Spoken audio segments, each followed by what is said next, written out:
I think I do fall into this category, even though I have fallen in love with football and I have watched this Champions League. I do think I still maybe am clueless to the Champions League. I don't know. Let's react to this video. Oh, hello there, my fellow Americans. I know that we're in the heat of our yearly obsession with March Madness, and with good reason. Who doesn't love a good tournament arc? But what if I told you that Europe right now is in the passionate throes of their March Madness? Yes, they're in the... I can honestly say I'm actually more invested in the Champions League than I am in March Madness. I haven't watched a single March Madness game. The only thing that I enjoy really about March Madness is filling out the bracket and seeing if I can, how long I can keep a perfect bracket, because when you have 64 teams involved in the tournament, it's almost, statistically almost impossible to get a perfect bracket. But Final 8 of the Champions League, Europe's version of the Tri-Wizard Tournament from Harry Potter, where all the best teams from all of Europe's top leagues battle it out to see who is truly king of the colonizers. And let me tell you, we got ourselves a spicy Final 8 this year. So per usual, let me be your guide, fill you in on who are the contenders, the pretenders, and even a few sleepers for all the cool kids in the back. Welcome to a Clueless American's Guide to the Champions League 2024 edition. But first, like FIFA, I gotta pay some bills. So I'm gonna switch it up this time. I'm gonna have a little bit of a ranking. We're gonna start off with the pretenders, work our way up through the sleepers, then to the contenders, and last but not least, I'll tell you my favorites to win the whole damn thing. But first, let's start off with the pretender tier list, and arguably the worst team in the Final 8, and that is Borussia Dortmund. And honestly, I mean, they just beat Bayern Munich. I don't know if that says anything about their strength, or if it says more about Bayern Munich, but they just beat them. I don't know how they got here. I know that for the last decade, they have been every football hipster's favorite team, because they have a reputation for nurturing some of the best and up-and-coming talents before they erupt onto the European stage. Names like Jude Bellingham and Erling Haaland have been absolutely sensational for Manchester City and Real Madrid. But that's the issue. They're not on Borussia Dortmund anymore. And thus, they've been quite underwhelming in the Bundesliga this year. And that's doubly disappointing, as the season has seen Bayern Munich open the door for someone to come in and win the league for the first time in over a decade. And instead of seizing the opportunity, Dortmund sit fourth. Well, the new hotness in Germany is Xavi Alonso's Bayern Leverkusen, who sit 10 points clear of the 11-time consecutive champions Bayern Munich. Leverkusen are the big story coming out of German football this year. Yeah. And I think I speak for everyone when we say that we wish it was them in this competition, not Dortmund. But this is what it is. Now, to give them credit, they did manage to top a fairly tough group, which gave them a relatively easy matchup up against PSV. But, big but here, they drew Atletico Madrid in the next round, so probably going to lose. I don't know if you've ever seen Atletico Madrid play, but they about to do them like Tamari did 10-10. It's a wrap. Next up in the pretender tier list, oh God, here it comes. It's Barcelona. Bro, I know. I'm going to get in the comments. Dortmund and Barcelona in the pretender tier list. But to quote a great man, call me Mr. Chimney, because I want all the smoke. My fellow Americans, do not be fooled by the brand name recognition or the sycophants holding on to the glorious past. This is not your uncle's Barcelona. Messi and Iniesta aren't here. They're enjoying life. Barca looked good in the game I watched them play. While Xavi, bless his heart, is now stuck managing this husk They've of a club. got that young whiz kid. He pulls something out of his ass, he's probably gone in the summer. Let's lay out the facts, all right?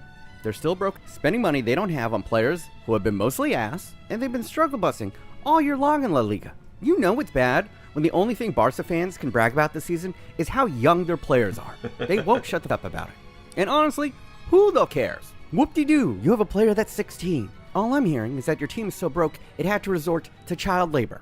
And listen, this kid's got potential. I'll give him that. Right. But I'm old enough to remember another player who broke into your team at 16. And it didn't take him 28 appearances to score 4 goals. Barcelona. And I'm saying this in the most disparaging way possible. You are becoming the Manchester United of La Liga. A team that has an awe-inspiring past. But after a few key figures left, you just ain't the same. The fall-off is real. And I know that's hard to accept. You want to go back and relive Naruto. But right now, if you're honest to yourself, you're just stuck watching Boruto. And with Real Madrid getting Jude Bellingham this year, and most likely Mbappe in the summer, it's not looking good for you in the future. Your kid's got potential, but they're buying kids that are good and have even more potential. Just accept it. You're gonna get cooked. And honestly, I don't know who I'm yelling at anymore. Because let's be honest, half of you left to be Man City fans. Shout out to my Indians watching this. Because I know you know a guy who did exactly that. In fact, tag him in the comments. And for my final team, in the Pretender tier list, we have PSG. Let us all take a moment to point and laugh at PSG. Yes, hilarious. I can get behind this. They thought they could waltz in, inject $1 billion into a club, and that would get them a Champions League trophy delivered to their doorstep with next day shipping. But they found out that winning the Champions League isn't quite as easy as bribing FIFA. The trophy is ever elusive, even for a well-run oil club like Man City, let alone the circus that PSG has been for the past decade. It's wild. Can we take a second and just appreciate Fat Asian's videos are hilarious and are a blast to react to. To think that they assembled a lineup of Messi, Neymar, and Mbappe, maybe the best attacking three ever put on a single club, and still somehow got knocked out of the round of 16. 2 years in a row. And so, they sold off Neymar and Messi to the retirement leagues, and this once Real Madrid-worthy all-star squad is now basically Mbappe and a bunch of Jags. You know, just a guy. And with Mbappe all but gone in the summer, this team sheet went from world-class to just ass in a little over 2 years. Life comes at you quick, dog. I don't know what the Qataris' plans are from here. Maybe they're just happy to chill a little bit after the success of their World Cup. But my God, this roster is unbelievably mid. They are the MCU of the football world. They assembled the Avengers for one big crossover event, and since then, they've just been falling off. I'm sorry, Shang-Chi, but you're just not Iron Man. And I don't want to hear, well, actually, they're 10 points clear in the French league. Bro, shut up. The next best team in that league is named after a single titty. Versus the wealth of an oil state, I would hope that they could defeat a single titty. PSG are overrated and overpriced, just like the city they represent. And much like Paris, they'll probably be on fire again soon. And that is it for my tier of the sneakily ass teams. Next up are my sleepers. And really, there's only one. It's Atletico Madrid. Here's the deal. Atletico Madrid is perennially the dark horse in this competition, and I'm actually kind of mad at them right now because they knocked out my favorite sleeper team in this competition, Inter Milan, who've been sprinting away with the Serie A title this year and are playing some super interesting football right now. Inzaghi has been in his bag in Italy, but Atletico Madrid had to go and spoil the party because while Inter might have been cuter, they had better tactics. Atletico Madrid. Atletico Madrid with the Mike Tyson and saying, hey, I see your tactics, but I'm just going to punch you in the mouth. Diego Simeone's men are always a tough out in this competition. With their stubborn defensive style and an odd knack for developing the best strikers in Spain, nobody, absolutely nobody, wants to see him in their side of the bracket. That being said, though, they always kind of feel like the sub-boss in Dark Souls before you fight the main boss. Yes, they're a super pain in the ass to deal with, but not quite, S tier. And I say this because they've only reached the final once in the past 3 decades. But hey, if you want to root for the Rock Lee of this tournament, I'm rooting for Atletico Madrid is the team for you. And now, for my contenders tier list. Starting off with the disappointing Bayern Munich. Oh, the memes, the dreams, and poor Harry Kane. Long have people said that Harry Kane would have to leave Tottenham if he ever wanted to win silverware. So that is exactly what he did last summer, and he went to probably the surest bet to win a title in Europe. The 11 consecutive time champions, Bayern Munich. And after about 5 months, we realized that you can take the player out of Spurs, but you can't take the Spurs out of the player. Because miraculously, for the first time in 12 years, it looks like Bayern is not going to win the Bundesliga, which should be impossible, because Bayern not really his fault. Is the Bundesliga. If any team even gets close to their dominance, they just buy up all their best players, and sometimes even their coach. The Bundesliga might as well be called Bayern Munich and a bunch of feeder clubs, but that has not been the case this year, as they sit 10 points below, top of the table, Bayern Leverkusen. And it's not Bayern. And look like it's not Bayern. It is Bayer Leverkusen. I know, I made that mistake, and people went off on me in the comment sections. I get tired of comment sections, not gonna lie. To capture their first Bundesliga title in their history.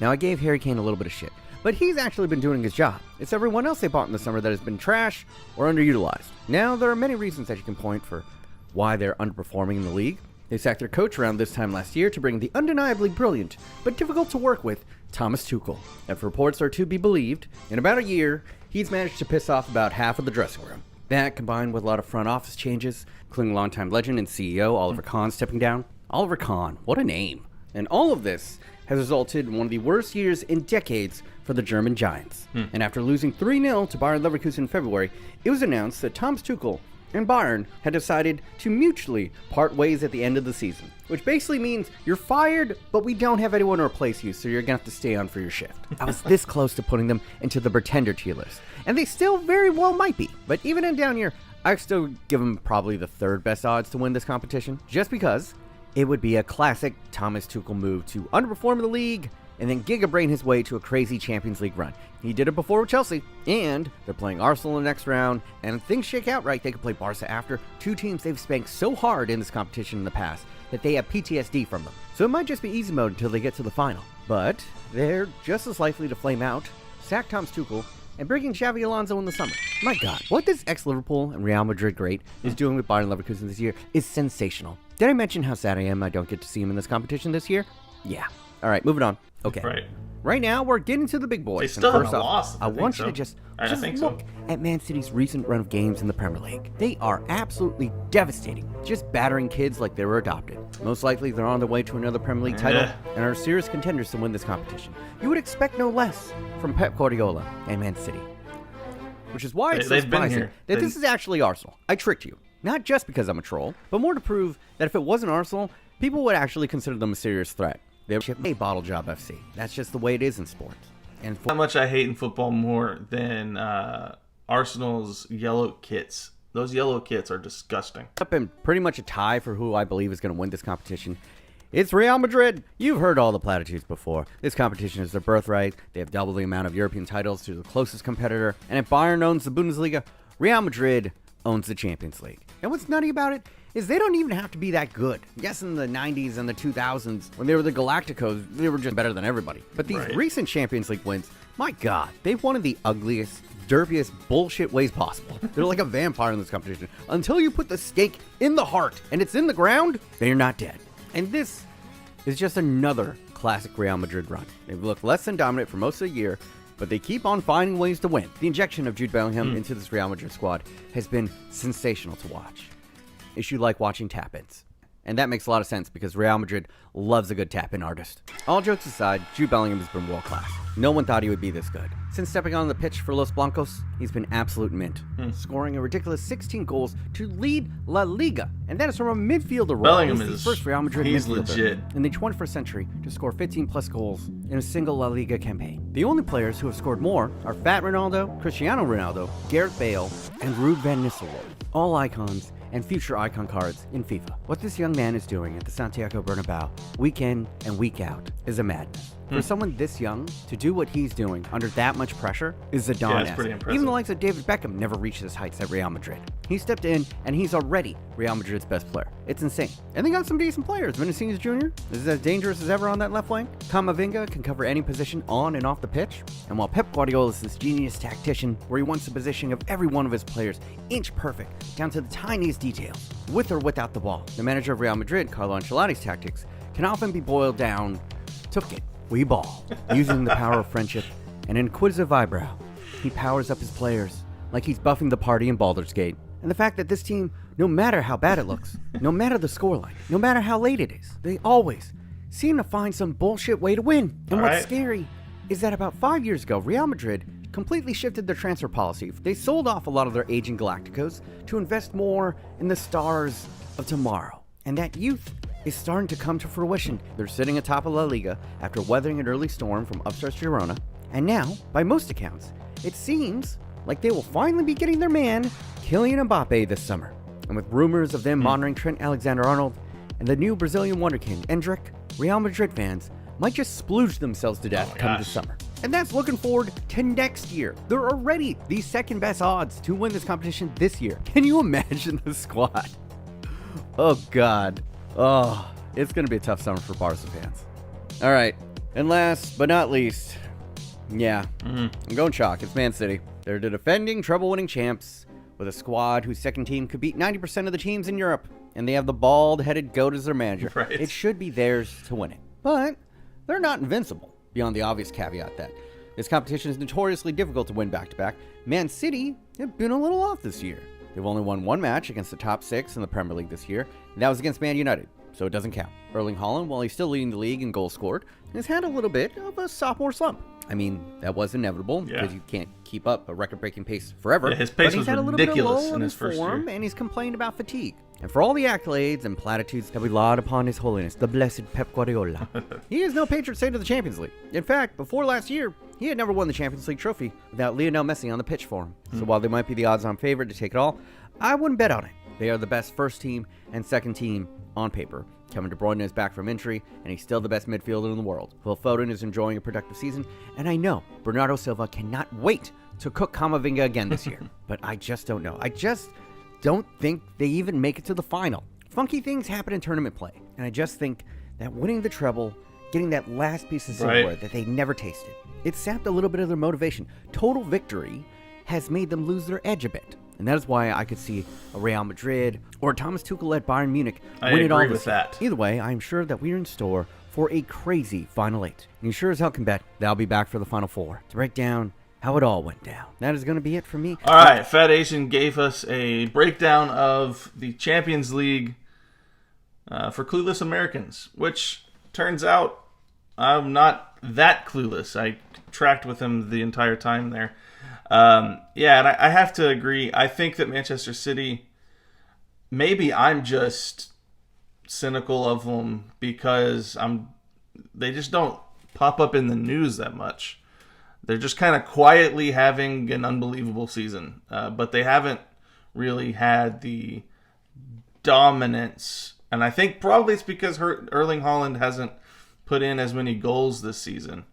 When Erling Haaland was on his run last year, it was like it just felt like Man City, you couldn't beat them.